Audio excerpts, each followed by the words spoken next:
Hi friends, welcome back to my channel. I feel like I haven't done a what's for dinner in forever, so I'm doing a what's for dinner this week.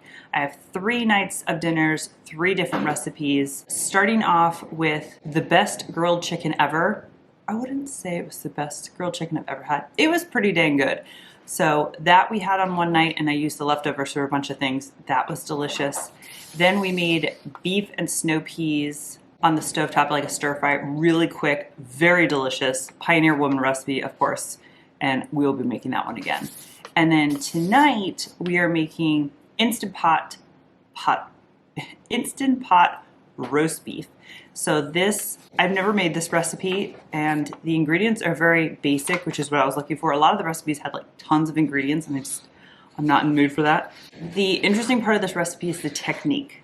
So the recipe goes by the size or thickness of your cut, and it cooks for 3 minutes, and then it's a natural pressure release for either 25 or 30 minutes based on the thickness of your beef. So it's really just, will it cook through is what the main thing is. Obviously it's going to be delicious as long as it's not raw in the middle.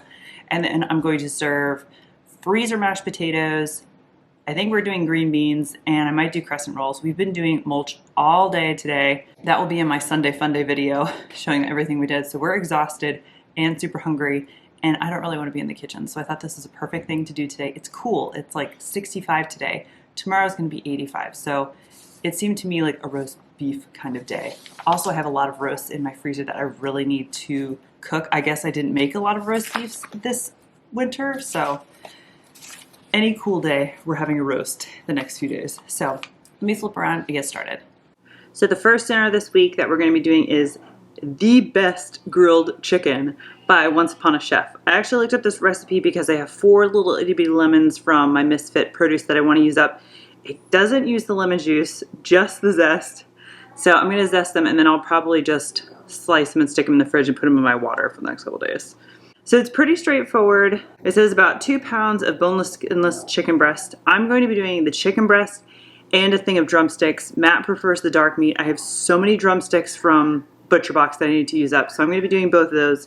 So I might be increasing the quantity of this stuff a little bit. 6 tablespoons of olive oil, 4 cloves of garlic, 1 teaspoon of dried thyme, half a teaspoon of oregano, salt, pepper, and then 1.5 teaspoons of lemon zest.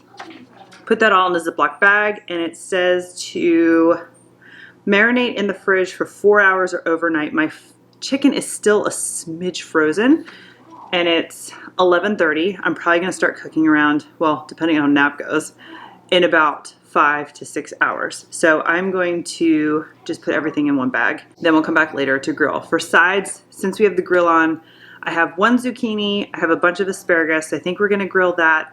And then I think I'm going to take out my air fryer and make a twice baked potato, because I have those from freezer meals, freezer sides. Or I also have mashed potatoes. I haven't figured out which one we're doing. I don't know if that's too much food. Probably. I don't know. That's the plan. We'll see how it goes. Okay, so I think what I'm going to do is just mix everything in this bowl and then divide it in between the 2 chicken. I'm going to separate the dark and white meat because they cook differently on the grill.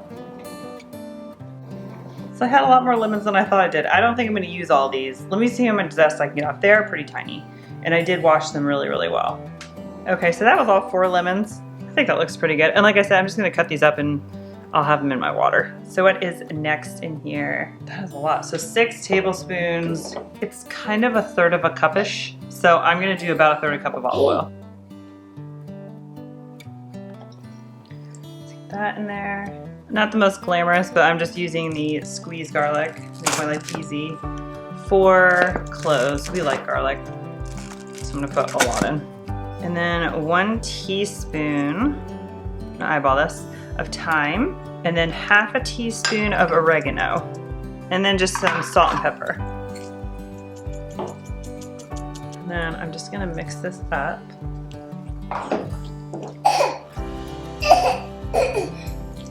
Are you okay, buddy? So my chicken is still frozen solid. I'm gonna put the marinade between these 2 bags. Like I said, I separated out the white and the dark meat just because they cook longer. It'll just make my life easier when I'm going to the grill. So I'm just gonna divide this between the 2, and then I'm going to keep it in the fridge and then probably pull it out about an hour before dinner just to make sure that it thawed. So like any thing. I'm just gonna seal this up, try to get as much air as I can out. And I'll probably try to remember to at some point in like an hour or two come by and like flip this around as the chicken is thawing. Make sure that marinade gets over everything. Okay, so we will be back.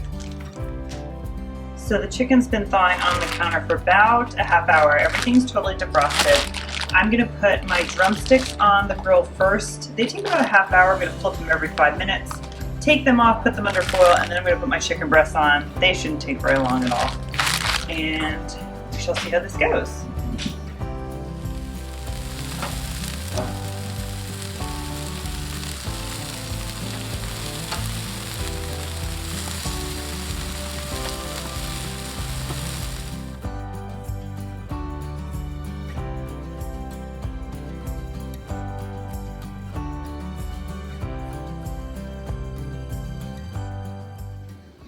Okay, so night 2, we are making Pioneer Woman beef with snow peas.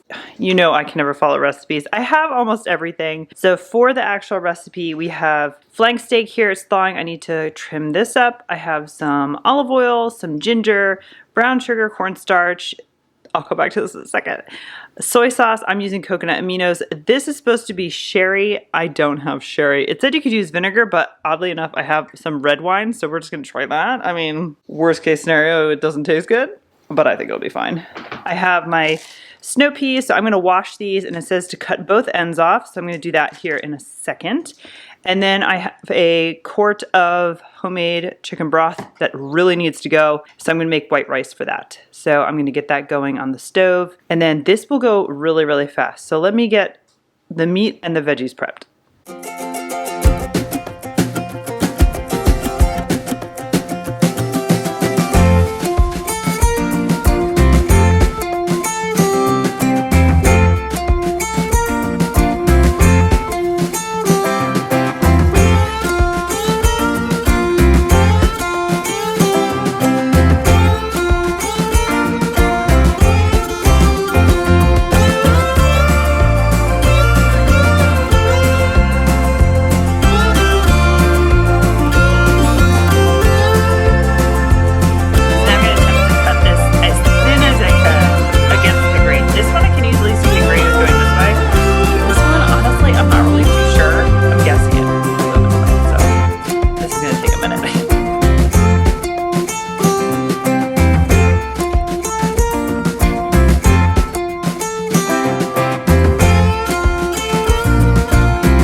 Okay, that's done. So I'm just gonna put this to the side, and now I'm just gonna make the sauce, which is half a cup of low sodium soy sauce. I'm using coconut aminos. 3 tablespoons of sherry. I'm using the red wine. No idea if this is gonna work or not. We'll see. 2 tablespoons of brown sugar, 2 tablespoons of cornstarch. And then a tablespoon, I'm just gonna eyeball this, of some ginger. And I have this from, I think I got this from Walmart. Okay, so then I'm just going to mix this.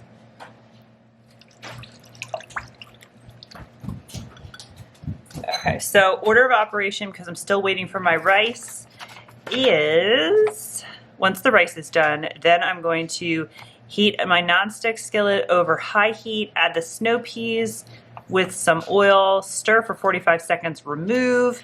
Then I'm going to do the meat in sections. Sorry, I had a little rascal make a run for the dog water. Okay, so what did I say?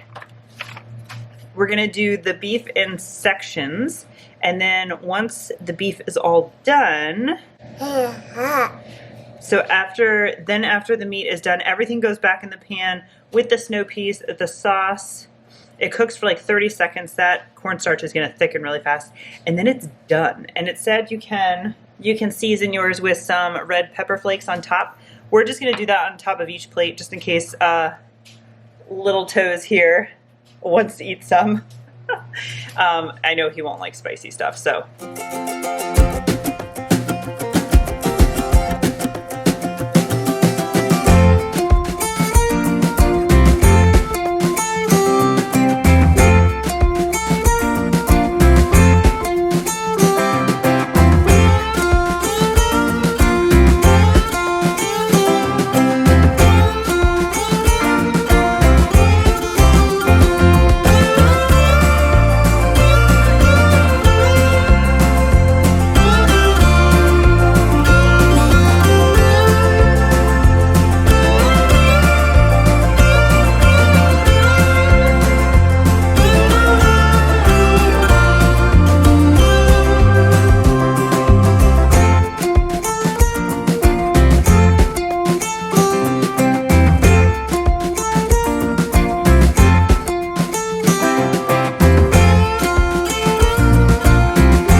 So the first thing I'm gonna do is get my sides ready. So these are freezer mashed potatoes.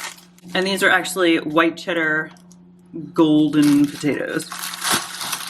I have regular in there somewhere, but these were the first ones I saw. So they freeze in like these little hockey puck. They're from Scoops. And then I just put them in my pot, as many as you want. I know they'll be leftover, so I'm just gonna fill this guy up. So you can see I just fill a little saucepan, and I'm just going to put enough milk to kind of hit the bottom a little bit. That's it. Then I just put the cover on, put these on the stove on low. And then while I have sides on the brain, I'm just gonna put some green beans in here. I'm not gonna turn it on yet. I'll turn this on kind of last minute, but just since I got sides going, freezer sides anyway. I'm kind of a really fresh or frozen veggie. I'm not really a canned vegetable fan. I know a lot of people are, but I just do the frozen. These are whole green beans. And then I just cook them for like, I don't know, 8 minutes or so. And then when they're done, I drain the water out and I put some butter, salt, pepper. Delicious. Instapot set up here. And you're gonna need the trivet thing. Okay, so I'm gonna deviate from the recipe, I always do. It says to put the saute on your Instapot and sear the meat on all sides. I skip that step all the time. It still tastes great. You're not gonna get the best of color on the outside of the meat, and some say it adds flavor to sear it. So if you want to do that, absolutely. I am just way too impatient, so I just skip that. I like to kind of just dump and go kind of thing. I have 2 1/4 pounds of grass-fed beef bottom round roast, and this recipe from pressurecookrecipes.com, what the main thing about it is the size. For 2 1/2 thick inch roast, it's high pressure for 3 minutes, and then natural release for 25. It's 3 1/4 inches thick. Then it's 3 minutes high pressure and 30 minutes natural pressure release. For the liquid, it's a cup of chicken stock, but what I'm going to add is some red wine because we have it and it's old and nobody wants to drink it and I'm trying to use it up. So I was going to add just a little bit of red wine, probably half a cup. And then half a cup of chicken stock. That's what I'm gonna do. So everything else I pretty much have. It's 6 cloves of garlic, 1 onion sliced. Of course, I'm using my freezer chopped onion. A cup of chicken stock. So I'm gonna do half a cup of chicken stock, half a cup of red wine, 1 to 2 tablespoons of soy sauce, 2 tablespoons of olive oil. I'm not searing, so I'm gonna skip that. And then 2 bay leaves and dried rosemary. Oh, I gotta get those. I forgot. Hold on. Okay, so I'm gonna go ahead and put my trivet in and open this meat and get it in. Okay, I'm guessing mine is 3 inches, and I just realized I don't see salt and pepper in the recipe, so let me see. Oh, okay, it's just in the written part. Good thing I checked. Okay, so I'm gonna add, it doesn't say in the recipe, I'm gonna add a teaspoon of salt and a teaspoon of black pepper. I'm gonna do actually like half a teaspoon of black pepper. I know some people really like black pepper. You can absolutely add more. This is like a honking piece of meat too. So order of operations, I'm putting all the dry stuff on first, and then I'm going to put the liquid on, and then we'll kind of bring it to the bottom. 2 bay leaves. I'm using 1 ginormous one and 1 with like a hole munched in it. Put those in there. Using some pre-chopped garlic. I'm just going to use the rest of this. It says 6 cloves. I came across another recipe that said the best pot roast, but there was probably about, I'm not even joking, like 20 ingredients. So that'll be for another day, but that looks pretty good. You know, I just happen to have some sliced onions for like fajitas and stuff. I'm going to use that because that's really what the recipe says. 1 onion sliced. So we'll use some of this. I did say keeping it easy, but I'm surprised there's not Worcestershire sauce in here. So I'm adding 1 to 2 tablespoons soy sauce, but I'm using the coconut aminos. The Thrive coconut aminos. Here's that red wine. This used to be our favorite Alamos Malbec. I don't really drink anymore, but Matt had a glass like a week or 2 ago, and you can see how much is left. I actually used this for something else. What did I use this for? Oh, the beef and broccoli. That's what I used it for. Beef and snow peas. Ended up tasting really, really good. And then just another half a cup of liquid, and I'm using chicken stock. And good thing I said half a cup because it's like still frozen solid. That's okay. We're making it work.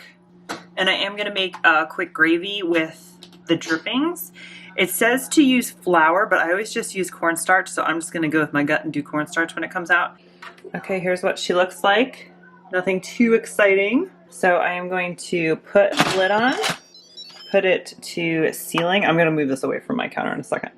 And we are doing, oddly enough, 3 minutes. And then I'm going to let this natural pressure release, meaning I just don't touch it, and let it go on the warm setting for 30 minutes. And then I'll take it out and we'll make some gravy.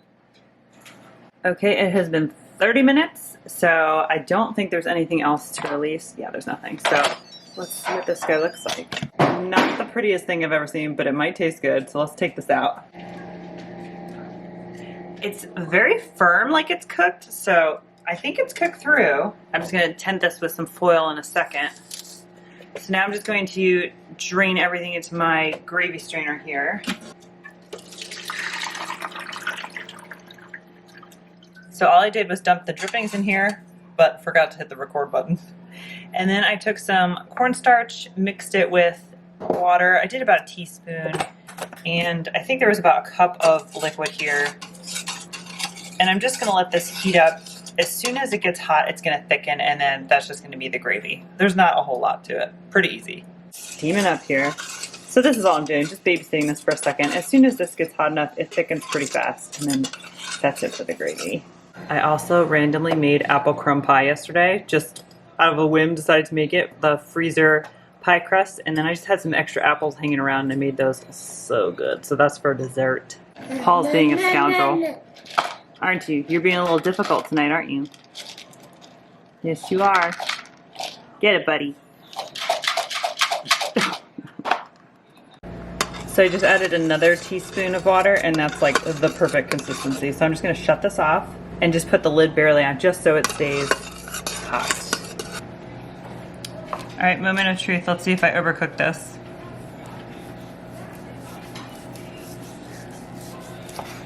Actually, maybe I didn't. It said to slice it kind of thin, so I'm trying. Actually, I don't know if the camera's picking this up. There's like this big marble going through the middle. That's actually pretty good. I have a feeling it's gonna get raw in the middle. That might just be leftover slices. Actually, no, it's okay. I hope there's not a shadow. But yeah, it's pretty good. If you like yours, I would say this is medium to medium rare, which is actually how I like it. Just pushing rare, but this one's actually pretty thick. You probably could have let it go 35 this size. But I think I'm just gonna cut that many slices and let this kind of keep hanging out. I don't want all the juices to come out. And then I'm just waiting for the rolls and mat, basically.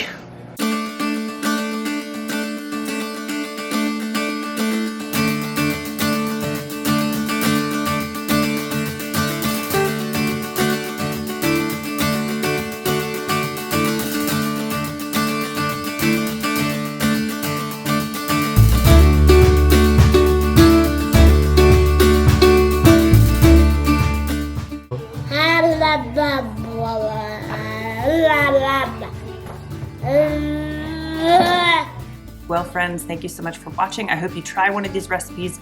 If you do, leave me some comments below. Thumbs up if you like this video, subscribe if you haven't, and I'll see you next time. Thanks, bye.